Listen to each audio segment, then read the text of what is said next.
Oh, I can turn the TV on. Oh.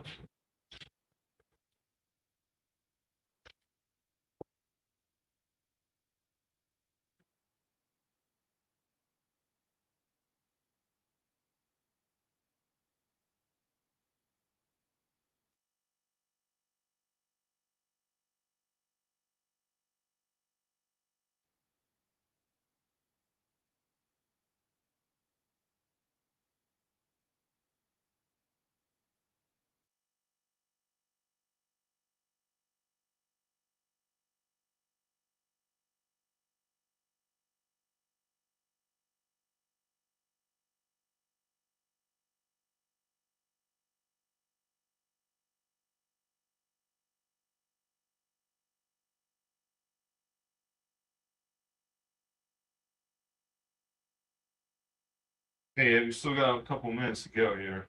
All right. Wow, look, we got a lot of people attending. Oh, wait, no, those are the artists. So you think it might be a more modest turnout, huh? I think so, yeah. Yeah, to some people, it's not a serious subject.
That sucks. We're here. Participants do. Hi, Hello. Don, come on in. How are Good you? Good, how are evening. you? I have your book. Oh, okay. Yeah, I have it. And I can get it after you bring it up. I brought it up. I knew you were gonna be here. How are you? Great. Something's different. Something's missing? Yeah, the bathrooms are missing. Oh, that. No, I thought Yeah. there was something big here, No, blocking the windows I think now. the windows have been open. Yeah. And we're not really allowed to block the windows. Yeah. Well, when we used to have this as an office, they put stuff up there, like sort of a barrier. That was a long time ago. It's like 11 years ago.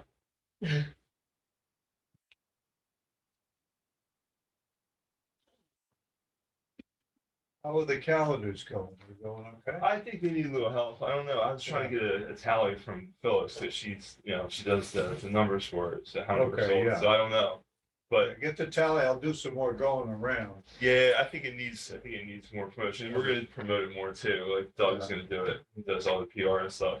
Yeah. So Okay. but definitely. Have you heard about the calendar? Oh, I bought two. Oh, good, okay. Yes. That's I haven't great. bought mine yet, but No. I'm waiting. I want to get the ones at the bottom of the barrel.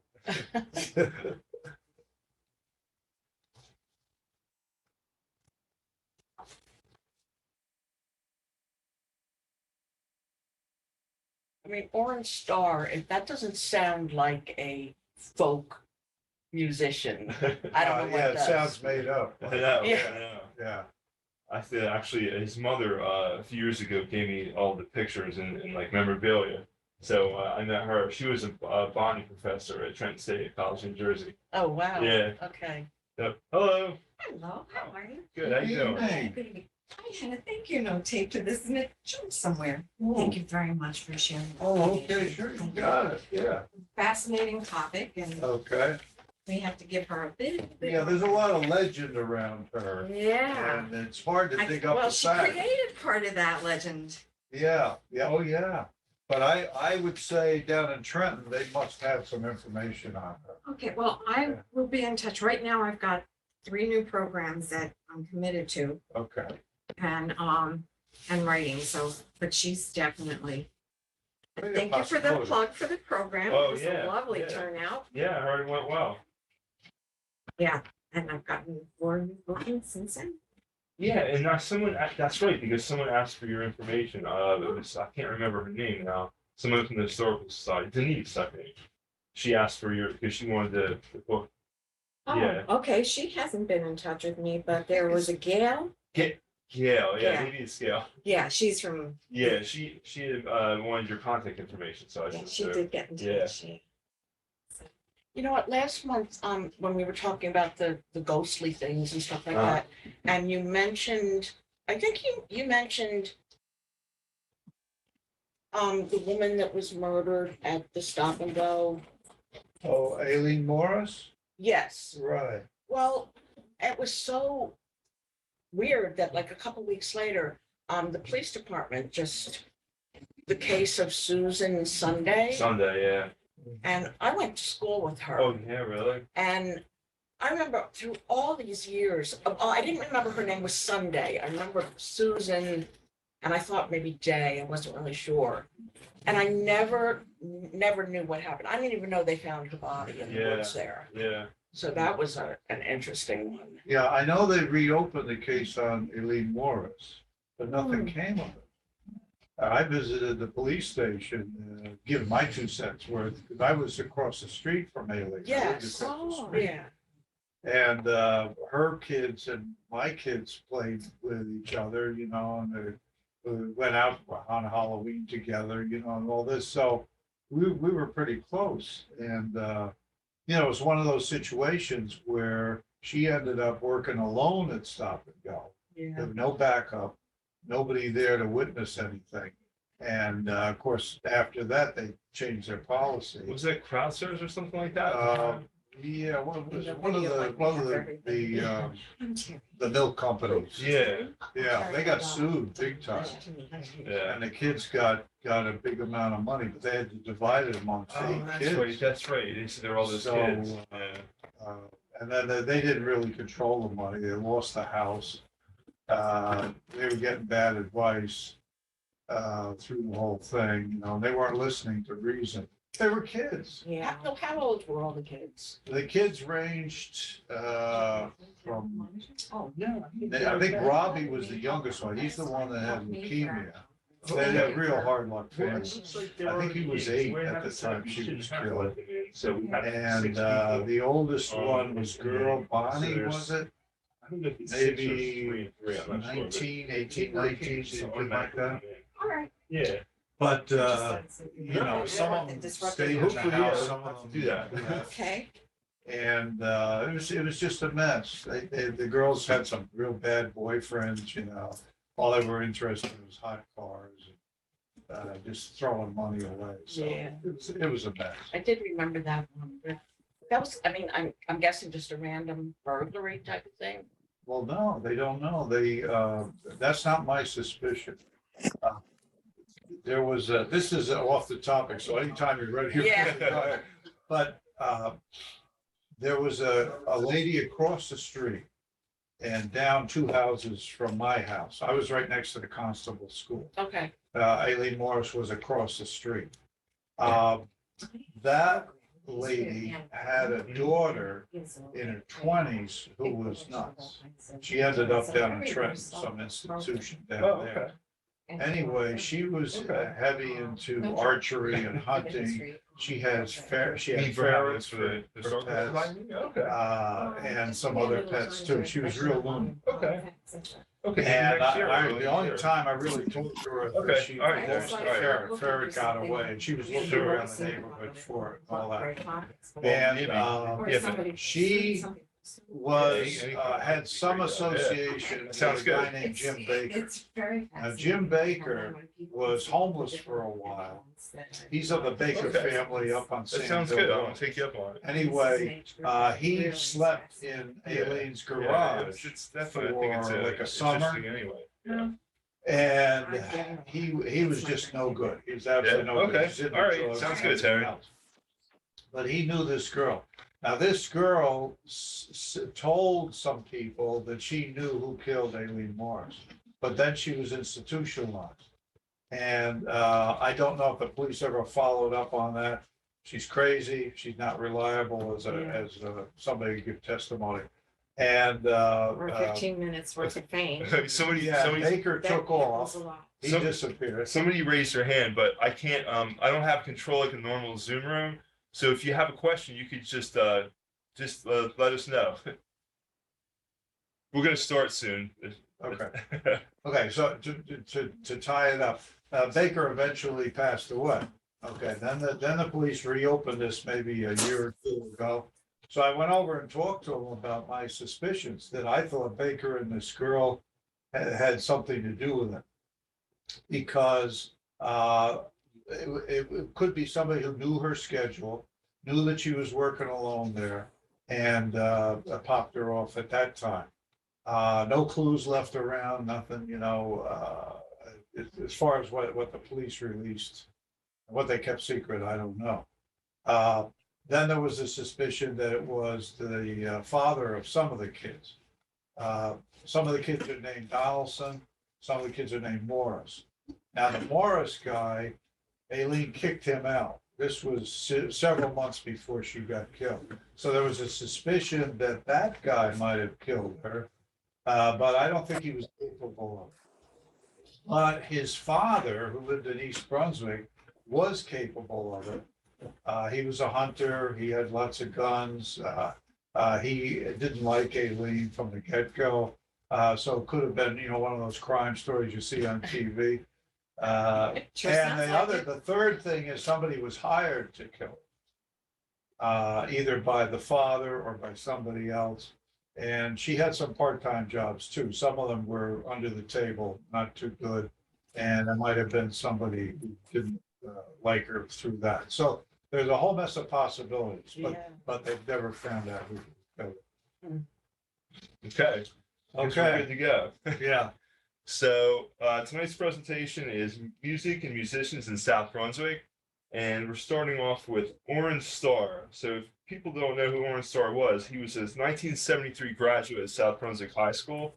He grew up in Kendall Park, and he won the 1976 National Flat Picking Championship, which is unusual for someone from, he lived in Boston at the time, but mostly it was people from the South, so it was really unusual. He won that. And he won against there was another champion. His name is Mark O'Connor, and he was famous now, but he actually won the competition against him in '76. So it was quite a big deal that he did that. He went to Cambridge School, and he gave his first concert there when he was in the 4th grade. And it's just by coincidence that Orange Star passed away on this day in 2017. So today it's just worked out that way. And when I saw that, it was a coincidence. But yeah, so that's a bit about Orange Star. And there's some pretty good pictures. Actually, his mother contacted me a few years ago, and she had this memorabilia and she donated it to the library. So I have some pictures here of him back in the day when he was winning the award back then. So there he is, and like I said, Mark O'Connor. Those are some pretty big names. I know Mark O'Connor just from hearing about that kind of folk music. The other guys, I guess, were pretty big too. but it's pretty remarkable that a guy from Kendall Park won it in '76, and he had a couple of bands. The first one I think was Lightning Express. That's their poster right there, and he also had a band called the Sultans of String because of string instruments. So they look very very '70s. You can tell by the picture. Different hairstyles. Could be sixties too. Well, Long sideburns. '60s influence, but yeah. So yeah, they had a distinctive look. So he actually is part of the DC Bluegrass Union. They created an award for him in his name. So they set up a little scholarship. So each year, this year is actually it's the first time that they had the scholarship since he passed away. So what they do is they award money to somebody who's who's a flat picker. A flat picker is just when you use a pick, you're not using your fingers. Because I didn't really know. I play guitar myself, and I thought, like, what is flat picking? So I looked it up. It's just when you're using a pick rather than your fingers. So he had gone on. He did some other things too. He was on Prairie Home Companion, which is part of NPR. So he was actually on that show, I believe, in the I think it was in the '90s. So he did that, and here's a picture of him. I think Arn is the tall one in the middle because it's not labeled, and it might be hard to tell from this picture, but it looks like him. As far as the other boys, I think he's the one in the center in the back. So I don't know if this is fourth grade, but it's definitely elementary school. And here he is. He played soccer. He's actually a pretty good soccer player too. I was looking it up in the archives in the South Brunswick Post, and he was a soccer player, and his name was mentioned. His brother is actually a pretty good athlete too. But here's Arn playing, I believe, in '73, but it might have been earlier. So I had some good shots of him. He went on to this book, Hot Licks for Bluegrass Guitar. It's actually a book that's talked about. It's a real useful book, and I think it's still a coveted book. People talk about it, and he really had quite a style. He had a couple books. If you look at Amazon, that's where I got these pictures from. And he was also a comedian. I guess he branched off in other things. He was a comedian for a while in the '90s. And he did that for a while too. And he says it's related because it's about storytelling. He said, being a comedian and being in music, it's about storytelling. So he thought it was related. And like I said, this was the first year that they had the scholarship recipient, and this person won it this year. So she won a small award, and so she could take lessons. And I found this all on the internet. I thought it was pretty interesting. So this all came out of Kendall Park. And he's a real respected person in the bluegrass world. And this is a post that was put out a few years ago. He had a friend from Kendall Park named Daniel Buckingham, and he wrote a really nice Facebook post about how he remembers growing up with Arn in the neighborhood. He was right across the street from him in Kendall Park on Stockton, and he remembers later on when they were in high school, they painted houses, and Arn had a house painting business, and he helped Arn with it. And he has fond memories of going to the houses of some people that had, I guess, some money because they were having their house painted, and they used to go in and play all the records that were there and listen to the record collection on their lunch break. And then they said they'd clean the records off, because they wouldn't have dust on them, so they were respectful of it. But he said they had really good memories of his friend Arn. And the last part, it just says that who would think that a Jewish kid from Kendall Park would win the National Flat Picking Championship. So it's just fond memories of his friend Arn. I thought it was a really nice post. So I don't know. Do you have anything? I just have a couple of points. Sure. And I think one of the things we should be pointing to is, can we make some generalizations about the music scene in South Brunswick? Okay. And a couple of things that stand out for me from what you said, as we go through the performers that we have for this program, the Cambridge School is interesting because this is one person of a few that came out of the Cambridge school. And that it's interesting that the neighborhood around the Cambridge school was encouraging and raising these kids up to be performers who got these awards and became professionals and so forth. And I think that's something worth looking into. What was it? What was the magic of the Cambridge school back in the day, the 60s and the 70s and so forth, where this musical talent was being developed? That's an interesting point. Second point is there's different genres of music. And if we're going to cover several of those, we'll have to say that Oren Starr is the biggest folk singer to come out of South Brunswick. Oh, yeah. Yeah, For sure. hands down. So in other words, for the folk singing and folk playing genre, then Oren Starr is it as far as South Brunswick is concerned. And I wanted to mention, you mentioned that band, the Sultans of String. Mhm. That's a takeoff on the Sultans of Swing. Right. By Dire Straits. Right. So there's a little comedic thing that he threw in there. Another thing I would add, for all the people that we mentioned, you can Google their name and put singer or performer or whatever, and their music, you can get their music, and you can listen to it for free. Mhm. So their best songs are on the computer, and you can actually tune in and get that music. Yeah, Oren's on Spotify, and he's also on YouTube. Yeah, So if you have Spotify, you can listen to. He's got his own channel, so people are requesting it if it's out there on Spotify too. it's some of the titles that just so people know and they can look for it. You can punch in Orange Star and then punch in Premium Blend, and that'll give you some songs off an album. And that's one of the more recent albums. Mhm. Some of the old time stuff, when he was teaming up with Gary Mahalik, he's got that's Premium Blend that I mentioned. Then there's one called No Frets Barred. That's on the Flying Fish label. And then Fun Songs and Fancy Pickin'. That's another one. And then He's got a mandolin song too. I think it's pretty popular. yeah, I just wrote these down. So it's worth listening to. I think the guy has done South Brunswick very well with his career. Yeah, he seems really well liked. And everything I read about him and people who do remember him always have fond memories of him. So Yeah, It's if you want well to liked. write any of those down. Oh. You can take a look at it.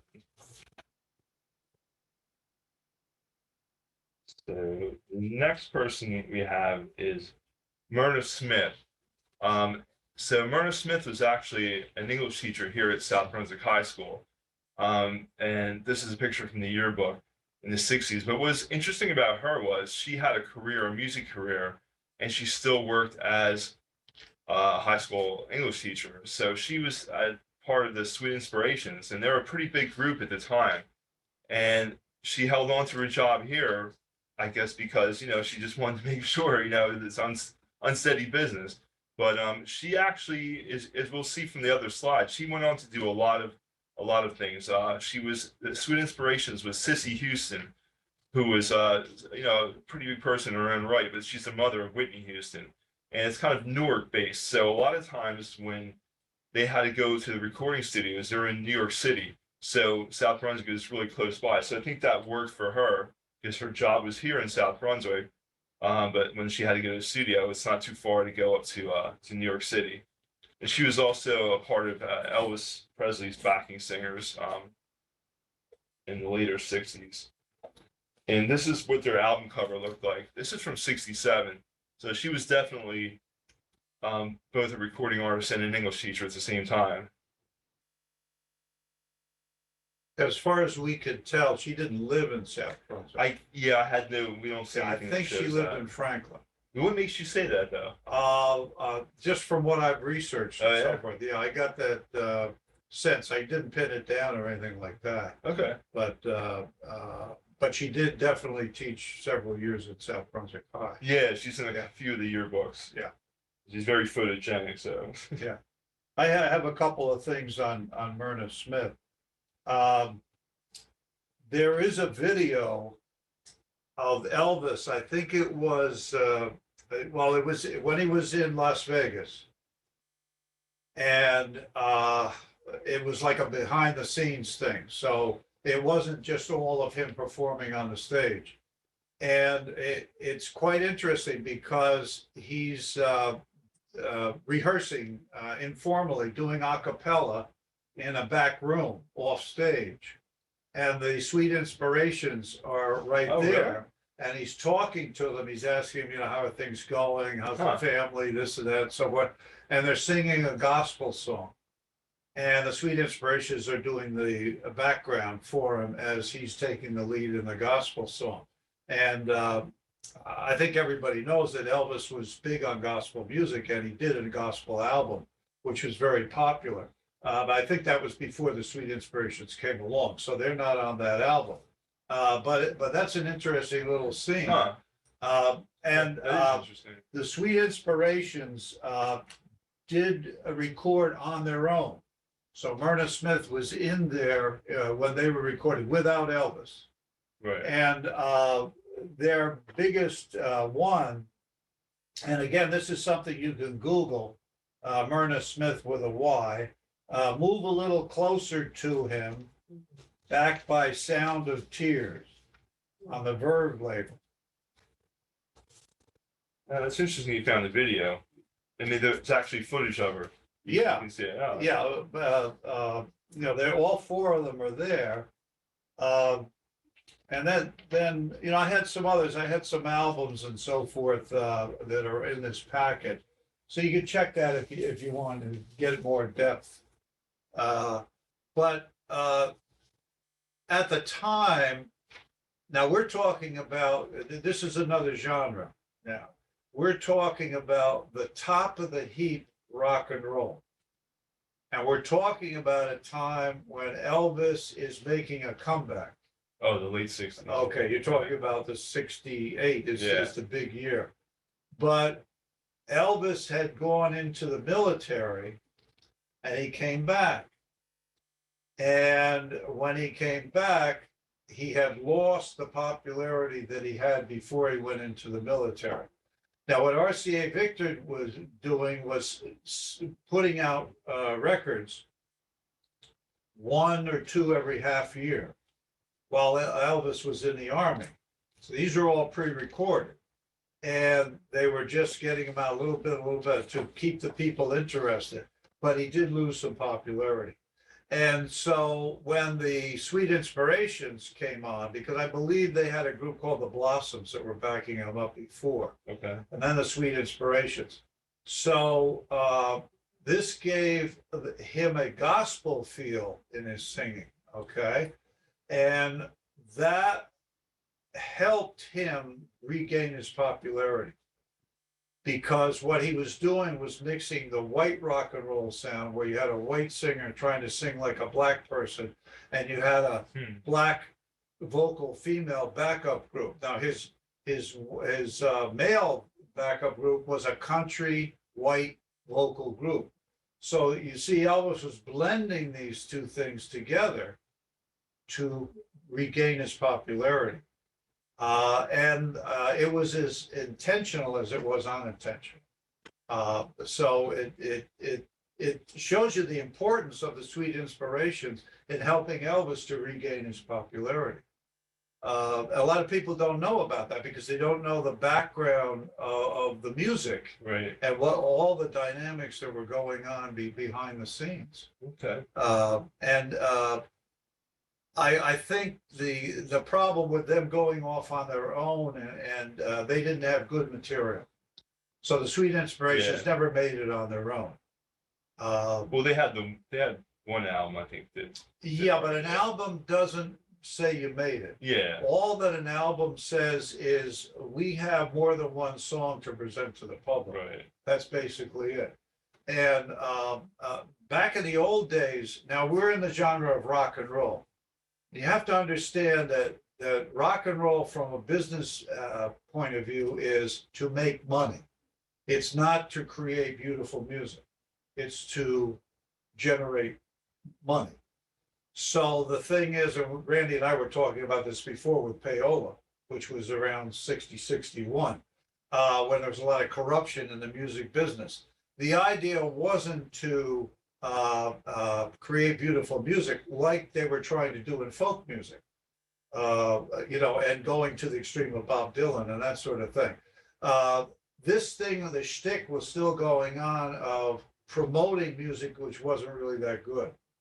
And there were a lot of songs that were being written and cranked out there, and go into the recording studio, record this, record that. And the Sweet Inspirations weren't doing their own stuff. They were doing somebody else's stuff. They're mostly covers. They had some originals though. Yeah, but it was the management wasn't great for them independently. The material wasn't great for them independently, and they just didn't catch on. So their claim to fame was backing up Elvis. Yeah. That was it. But I mean, who could ask for more than that? At the time. So in other words, for pure rock and roll, touching on old time rock and roll, as it went from rock and roll to rock, the Sweet Inspirations are the example for South Brunswick. Yeah. Yeah.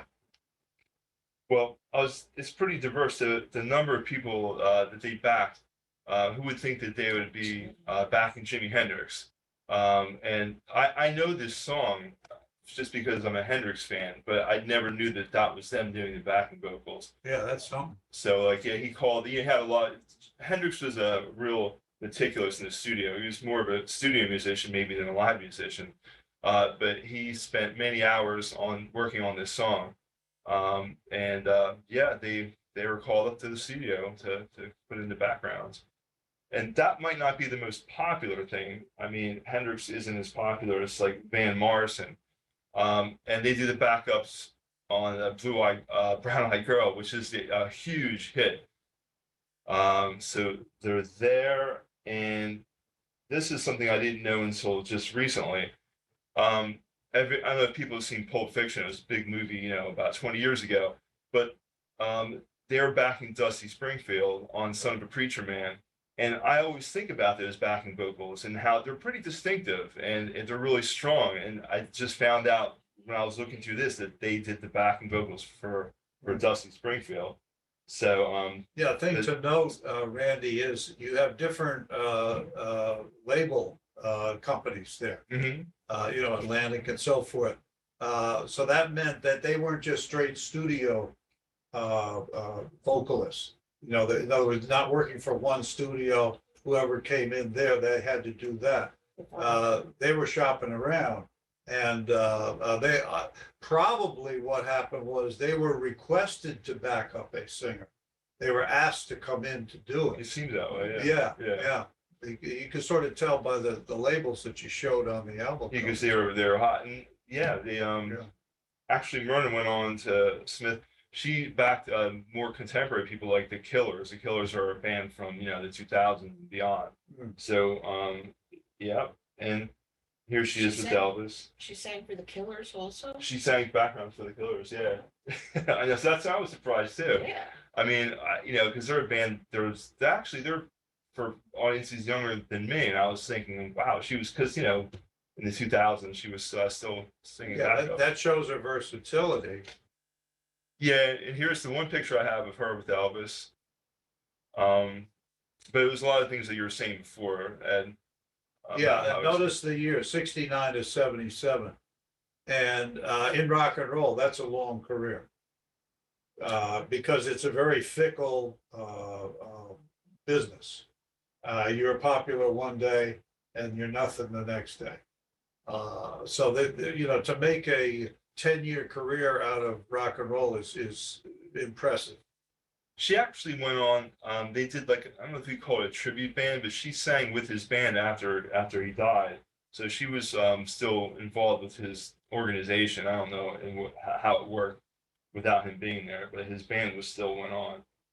But it's because she's been in so many different recordings and so many huge popular recordings it's just interesting to think that a South Brunswick high school teacher was probably heard by a lot of people in the world and not knowing it. Like I said, I didn't know that she did the backing vocals for Son of a Preacher Man. So yeah, probably most of the world has heard her voice and not known it. Right, and I think if you took a poll in the high school today, there wouldn't be one student in there who would know Myrna Smith. Probably not. Do you know if she was teaching at the same time she was also singing? Yep, she was teaching. She kept her job teaching, and obviously after a while she left. But there was a time when she was teaching and was a performer, as a recording artist as well. So I mean, it's pretty smart though, because it's a fickle business. You never know what's going to happen, especially the music. Well, any kind of And entertainment. teaching didn't pay that great then anyway, so. Yeah. But it's Yeah. steady though. I It mean, was steady, right. And it gave you a lot of flexibility in your schedule. Yeah. Yeah, so it was interesting to find out about her. There's Myrna Smith.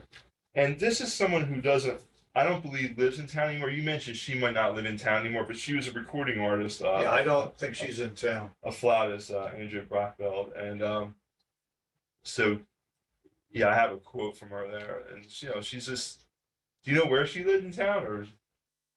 Where she lived when she was Yeah, here? The guess would be Kendall Park, and she went to the same elementary school we've been talking about, but I don't I don't know. know about that. I have a feeling she was from Monmouth Junction.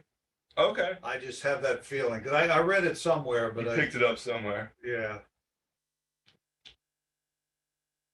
And now we have the Breedles. Now, actually, Well, wait a minute, What you happened? can't just go Brockville. what do you want to do? Well, she's big time stuff. Oh, you have things. Oh, you have something to Yeah, say. yeah, Okay. yeah. By Yeah, all no, means. no, we have to treat everybody equally here. I didn't know you had stuff. Yeah.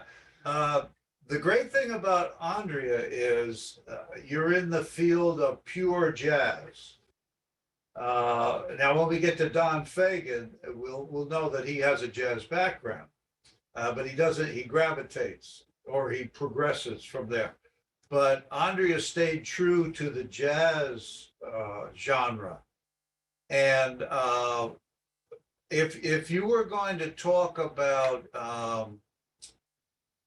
somebody associated with South Brunswick who's internationally known, she would rank up there, South Brunswick to international known. You're talking like George Siegel in art. George Siegel's internationally known, okay, as an artist. Okay, well, Andrea is internationally known as a jazz musician. And okay, so the record sales are not going to be great, first of all, because it's jazz. But the claim to fame is that you're known around the world as this famous flautist, okay? And that she is. And so the connection with South Brunswick, a small town girl, makes it to the international stage. That's an important thing. And then the genre of jazz. Okay, well, who do we have in jazz from South Brunswick that we could say is number one? Because Fagan started in it, but then, moved on. I'd have to say that Andrea is number one. But we don't know where she grew up though, right? Well, we don't know which part of South Brunswick, but she was in South Brunswick. Okay. Yeah, we don't know what part, but we can say whatever we want. Did she go to Cambridge School also? Well, that would be the standing joke, that they all came out of Cambridge. So, and then you have the question of, well, who was the music teacher? Yes. Where all these kids came out of here and they all made it big time. And who could it be?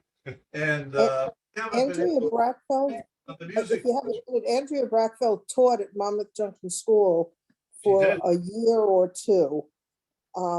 Back in the, I'd probably say the late 80s or early 90s. I don't remember, because she was my daughter's teacher for a year. Oh, Wow. Interesting. She actually moved into South Brunswick in order to teach. She's not from South Brunswick. She okay. lived in the Dayton area, and then I think in Monmouth Junction, and then I think also Kendall Park. I think she bought a house in Kendall Park. All right. And what school did she teach at? Monmouth Junction. Monmouth Junction. Okay. Could it be the Cambridge School in Kendall Park where she taught? I don't know. I think she only taught for about a year or two. And I Uh-huh. think it was only, I could be wrong. I could be wrong on that, but I knew her from Monmouth Junction. Yeah, that would be a coincidence if she taught at Cambridge. That would put another piece in the puzzle. Well, that's interesting. Thank you. Yeah, Her thanks. breakthrough came in. She became the flautist for the Latin band Sharenga 76. Okay, in 76, you said? Okay. Yes, I have that here. Here's a whole list of her, and you talk about the volume of the recordings and so forth. I'd say she's number one. She's number one. As far as, Albums and just the volume of music. okay. Um,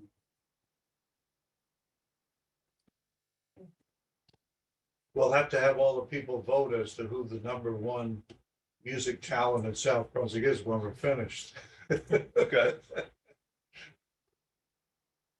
So we ready to? Yeah. Okay. Yeah. The next one is the Breedles. Now, the Breedles have they're like a Wikipedia presence. And I actually grabbed this right from Wikipedia. They have a few albums out. You could, and You can Google you now. can Google, you can find it on YouTube. But it says that, you know, they're influenced by I think it said the Who. Okay, there it is. The Who, the Beatles, the Nas, and the Kendall Park Sound. Now, I actually talked to Chris Greenfeld last week. He stopped in to donate books, you know. So we were talking for a little bit. But you've met him and talked to him too, right? Oh, yeah, I've corresponded with him. Yeah, Yeah. yeah. And he lives in the area now. He lives. I think he lives in Monroe. Yeah, he moved back into the area. He was up in North Jersey for a while. I've been to high school with him also. Really?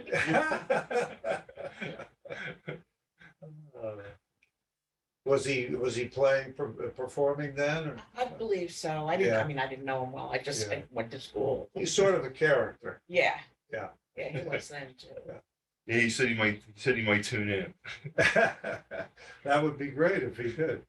Now the genre that they put the Beatles under, of course, Beatles is a takeoff on the Beatles, is power pop. That's the genre. And one of the reviewers came up with this thing of the Kendall Park Sound. And obviously, there's something going on. You know, if you take all the people that come out of Kendall Park and this music thing and so forth, there's got to be something to it. And so the idea, our responsibility is to delve into this and find out what this Kendall Park Sound is all about. And then for the future, as more music comes out of South Brunswick, you know, that we develop this Kendall Park Sound concept. And of course, you know, I would like to see them teaching this at college level, you know, the Kendall Park Sound. That would be icing on the cake. But anyway, a lot of his stuff is very pop oriented. You know, you could say it's pop rock. I find that some of the stuff is sort of like bubblegum music. Remember the bubblegum music? Where it's sing-songy and the lyrics, but he has some very clever lyrics too. So there's a little saltiness to the bubblegum sound that he's doing. I might be insulting it by saying bubblegum sound, but it's sort of like that. So in other words, it's a very uplifting. It reminds me of some of the Beach Boys stuff. It's fun. Yeah, it's fun. Yeah. And don't take yourself too seriously. And I have a discography for them also. If you want to check that out and Google it. I didn't know he was in a big band or anything like that. Well, now you know. Yeah. See, this is why you come to these meetings. Well, I laugh at the Kendall Park Sound. Yeah, see, we're rivaling Princeton. Princeton probably has never had a historical society meeting because they're too stuffy and they're too set in their ways. And they would refuse, and thumb their noses at a topic like this. But South Brunswick is. Yeah, they're more is academic, wide that's a open. polite way of saying it, right? Yeah, they, so while they're fiddling away, we're actually we're delving into a subject Right. seriously. So that's it for Chris and Breedles. Right, and, yeah, I must say that, the Breedfelds were, very close to the Fagans in Kendall Park, I mean, the houses. the houses. Yeah. And Chris has said that he knew Donald Fagan, but Fagan was older. And I don't know, I didn't think they had much association and connection music wise. I think they were on two It different doesn't sound, paths. Yeah, two different paths. it sounds much different. Yeah.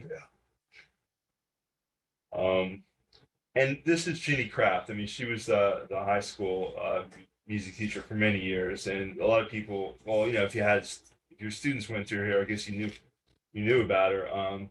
But she was here for many years. She was the voice of South Brunswick. She was here at the library for events too, when she brought over the kids to sing. So I just thought I'd mention her because she spent her whole career here, and actually her husband is it Mark Kraft? We'll get to that in a minute. We'll talk about that in a minute. Yeah, Mark Kraft. Yeah, he was involved in it. So yeah, she was here for many years, and she just retired, I think, a few years ago. Mhm. I think what you can say as the most positive outcome, when somebody is doing a great job and they finish their career and that greatness continues, they did a very great job. And that South Brunswick Marching Band, that whole thing is still going very strong. And they always say that if the South Brunswick football team has a down year or a couple of down years, you can always count on the band to keep being number one, winning the awards and so forth. Yeah, And that's true today. yeah, they have a Yeah. strong music program. Yeah, so her legacy is carried on by the performance of the band today. And we have Tom Rioch. Now, Tom Rioch, right now what he's doing like tribute bands. He plays in bands over at Mercer County Community College, the Kelsey Theater, and they do Grateful Dead songs like note for note. So I know it's pretty popular, but I know him probably. I saw him back in the day. He played in a band called Cheater Jones that was in the Princeton area, and they played Grateful Dead type music. And he also was a keyboardist or bassist for Ernie White, who was a really big blues guitar player in the Trenton area. So, because I'm from that area, I probably saw Tom Rioch and not known it was him. But yeah, he had an album about a Phillies, something about a Phillies tribute. So it was like a regular release, a national release. So do you have anything to say about Tom? Again, this is you might consider it another genre, and that's the cover band genre. In that your band mates and you have to be very versatile. Some cover bands will concentrate on just one famous group, or one say like they'll do the Beatles cover band. But you notice here it says jazz, rock, funk. So in other words, this is a very versatile group. And so for versatility and the cover band aspect, I'd say that this guy is number one. There are some people that look down on cover bands because it's not the real thing. But it's a challenge. It's a challenge to become popular and sell your music if you're a cover band, because you're not the original, you're not the real thing, but yet you sound good enough for people to be interested in what you're doing. And that's an accomplishment in itself. Here's a sheet that has some of his big songs, or whatever group he was in. I appreciate what you're saying about cover bands. For 6 years, I scheduled all the bands in Thompson Park. Mm-hmm. Yeah. Oh yeah, right there. Yeah. Yeah, so following them all around, and I was new to the area when they started, so trying to find out who was there, who was decent. Yeah. So, Yeah, yeah, some- good cover band is, Yeah, is, sometimes for bands, it's very difficult to break in. You don't have the connections, you don't have the money to promote, that sort of thing. And a lot of more bands struggle than don't struggle. Mhm. And you gotta pay your dues and hard knocks and so forth. You take the Beatles, to make it, they had to go over to Europe and Germany. and play in Germany and so we're play some real nasty places and all that. Get some popularity, go back to England. Oh, wow, the Beatles, oh, big deal. And then the United States. And you never know when you're gonna hit big, and you never know when you're gonna break up. And that's the end of it. But you have to admire a cover band because it's a way to try to get your foot in the door and to have some success. You gotta work hard at it. Really have to work hard. Tough business. yeah. Yeah. I would recommend a book if you're talking about this type of thing, recommend a movie, The Commitments. Oh, yeah. I don't know if you've heard of that movie, but watch it. It's a real heartbreaker. But it's about an Irish band. It's funny though. Yeah, and they have a chance, they have their big chance. They're gonna meet with a rhythm and blues, a blues artist from the United States. He's coming over. And I won't spoil it for you, but the buildup to that is really something. And it turned out that the lead singer of the Commitments was gaining in popularity, and they were playing the songs like from the movie over again. They were playing it on some of the radio stations and so forth. So you never know. You never know when the big time is going to come. They just keep trying and stop just short. They run out of steam, they Yeah. support. It's really Yeah. tough to know when to pull. Yeah. And the next person is Fred Stein. Now, Fred, he does, well, from what this is actually right from his site. He had one of the most well-written websites on there because a lot of times when I grab things to put for the presentation, I had to clean them up and, just fix a bunch of things. But his is pretty well written. But he comes in the library, actually. I've seen him perform one time. We had like an open mic night here, and he plays. And the funny thing about him was I didn't know about his father worked for Rodney Dangerfield. Oh. And one of the things that he made is his Fred Stein's father, Rodney made Fred Stein's father listen to his material first, as part of his being one of his employees. I thought it was funny. So he actually knew Rodney Dangerfield growing up. So yeah, he's an interesting character, and I think I saw him this week. He comes in the library. Yeah, I don't have anything on Fred Stein, so I don't have a discography on him. Yeah, he's got a pretty good website. Like I said, the website's What has he cranked out an album? yeah, he's got a couple albums. We actually had part in our collection at one point or another. We did have a couple of his albums. Oh, So yeah, and yeah, if you have anything written about him, we need to add that to our archives, because I don't Yeah. have anything on him. well, like I said, his out of a lot of the sites, his was really well written. It wasn't any kind of like grammatical things we had to fix. I had to fix. Yeah, and another thing to keep in mind, this cultural and arts center that Mhm. they're gonna add on to the library complex. We're gonna need to line up some musicians and performers and so forth for the programs that are gonna go on. So this is a foundational meeting too, because we're finding out about these people and who are the ones still alive and who are the ones that might possibly come to Old South Brunswick to perform. And still You know, sing. And if this guy's walking into the library, he can easily bring his instrument with him and we'll be all set. Last to bring his guitar. Yeah. Yeah, right. Okay, now Dizzy visited the high school in '84, so that was a big deal. And this was Ginny Kraft's husband that helped set this up.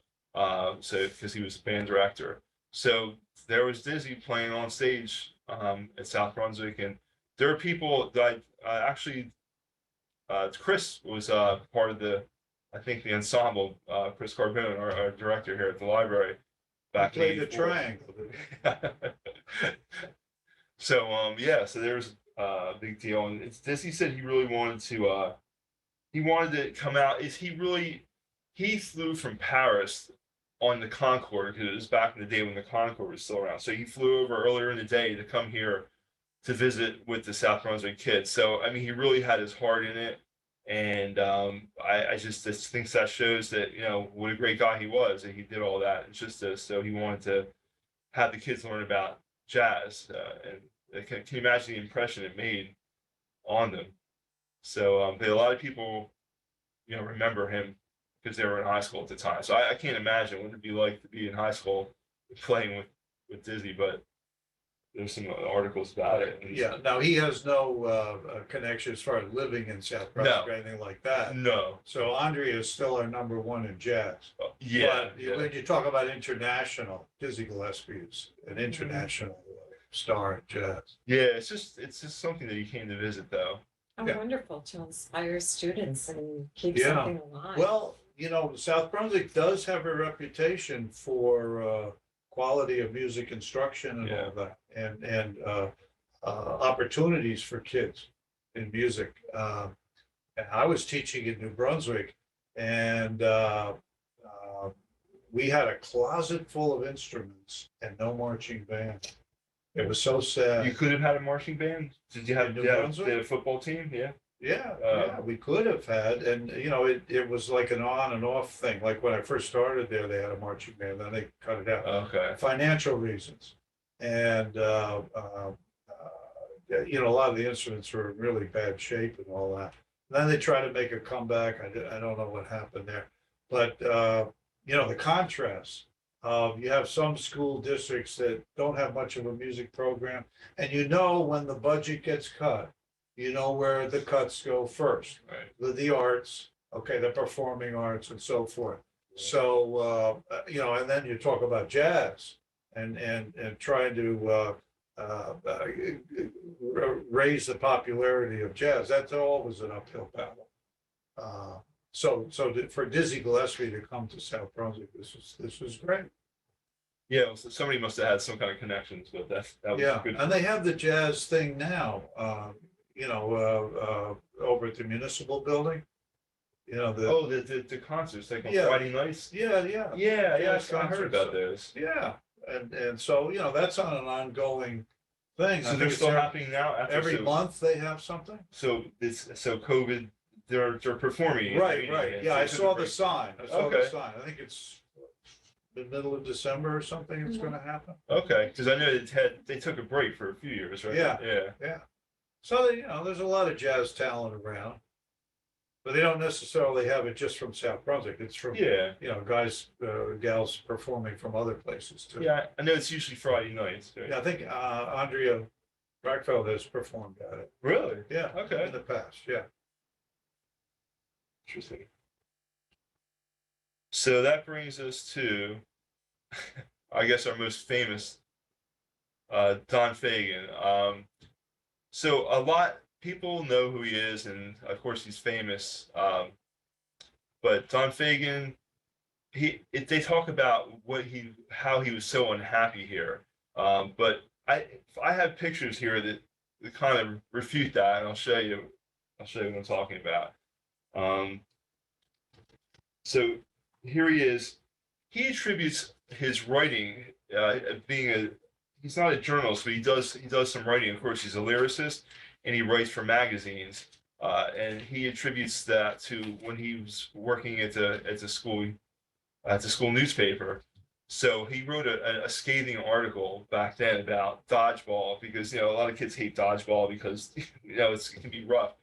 And he wrote this article and actually hurt the gym teacher's feelings. And he said, "Don, why did you do it? Why did you write this?" And he said because it was, I hated it. It was so horrible. But he actually made an impression on the gym teacher from the article that he wrote. So his pseudonym was the Manticore, and that's the creature. But yeah, he attributes his confidence. He got more confident with writing from his time at South Brunswick. He wrote his memoir, Eminent Hipsters, and he's like I said, he's written articles for Slate, usually about other musicians that out there. So yeah, so there he is, the studious writer, and 1965. Kind of looks like Harry Potter a little bit, right? Mhm. Yeah, and are you equating South Brunswick High with Hogwarts? Yeah, I can't. Yeah, I don't know. I'm not how good about that one. The thing, if we're gonna put Don Fagan in the pantheon of South Brunswick musicians, and performing artists, and so forth, um, and you tried to figure that out with the Kendall Park Sound. I mean, the guys from Kendall Park, okay. I guess he went to Cambridge School because that's right there where he was only like a block away from Yeah, that he must school. have, right? So yeah, let's say he went to Cambridge. He was close enough to the Breedfelds to be like almost neighbors. Uh, and this is where the Kendall Park Sound is created, right there in that neighborhood. He's before Breedfeld. So what's the connection? Now, Breedfeld has done a little bit of reflection on living in South Brunswick. And some lyrics of something, I remember reading about that. Remember when we did the poetry one? Mhm. And I had I had lyrics from one of his songs Okay. as a poem, and it was about his experience in South Brunswick. And Fagan has an album that has the experience of him as a Oh yeah. an Nightfly. alienated teenager in South Brunswick. Yeah. And I'm trying to put this together, puzzle it together. Do we really have a Kendall Park Sound? And I was talking to Randy before about the fact that a lot of these folks were from the city, or their parents were from the city, coming out of New York City to the God's country, to Kendall Park, okay? Which was actually farm country turned into middle class commuting type of community, okay? So you got the urban, you got the suburban, and you got the rural, all coming together, clashing together. And out of that comes the Kendall Park Sound, okay? That frustration of being a kid and growing up in it. Like, I'm from the city, I'm out here, there's nothing for us to do. We could get in trouble. That's about as much fun as we're gonna have. And most of the kids around here are lame-o and hicks and that sort of thing. They're not cool and up on it and so forth. I think I'll write some lyrics for some songs, and I think I'll get into music, that type of thing. So as I try to put these pieces together, I think that's the gist of what we can call the Kendall Park Sound. So it's frustration. Yeah, frustration, but also at that time, there were a lot of high school dances on Saturdays that. Well, Father encouraged- Riley, as I understand, had the old time rock and roll, the doo-wop artists and so forth. He got a lot out of Philadelphia to come up to play at St. A's. This is Okay. back in the 50s. I don't know how Okay. long it lasted, but it was before I got to South Brunswick, but I heard about it. And he had some very popular groups, maybe Bobby Rydell, and that sort of Okay. thing. They were very popular. And a lot of kids went to that. But going to the sixties, then I know, our high school took a lot of the local bands Yeah, that were quite talented. right. And so they had a chance to get their roots and jump the springboard from there. So- Yeah, and that's one thing we need to do. We need to get all the unsung local groups that never made it, but they did perform. They performed at the local level. So if they were popular and they did make a record and so forth, it's what they call a regional hit. Mhm. Never made the national scene, that type of thing. We don't have much information on that. We have some people out there that say, oh, I remember this band and that, but we haven't really put that all together. That's something for the future for us to work on. So there still is work to be done in this area. But Fagan, I would put as our number one all around. Yeah. I think there's a consensus on that. His work is an acquired taste. Because if you're an old time rock and roller like I am, it's very difficult to digest Fagan's type of work. There's a lot of jazz in it, and lyrics are very intricate Yeah, And so he's cerebral. yeah, Rock and roll people are not cerebral. And so it's difficult to make that leap from the rock and roll and the rock up to Fagan. And I'm surprised that he got as popular as he got. But it's because he really had something there. He had what you might call an original sound. And again, he had some international fame. So all around, I'd put him as number one. he's a pretty good musician too. I mean, besides the lyricist, you know. Oh, yeah. And at Steely Dan, when you're talking about a band, you have this concept of band and all these guys. So it's only two guys. And then a few studio musicians to fill in here and there. But it's really just two guys. Yeah, he arranged everything. Yeah. Yeah. And I think his partner passed away. Yeah, he did a few years back. Yeah. So I saw Steely Dan over the summertime, and the people he hired, his backing band was fantastic. They were so good. yeah. Everybody was good. So that's what impressed me because I'm not a huge Steely Dan fan, but when I went, I had to say that they sounded very good. Yep. Arranging is a real special art with presenting music. Oh, yeah. Yeah. No, this guy's a tremendous talent. And he showed talent in high school. He was Yeah. in the performing thing. Well, he yeah, could well- play.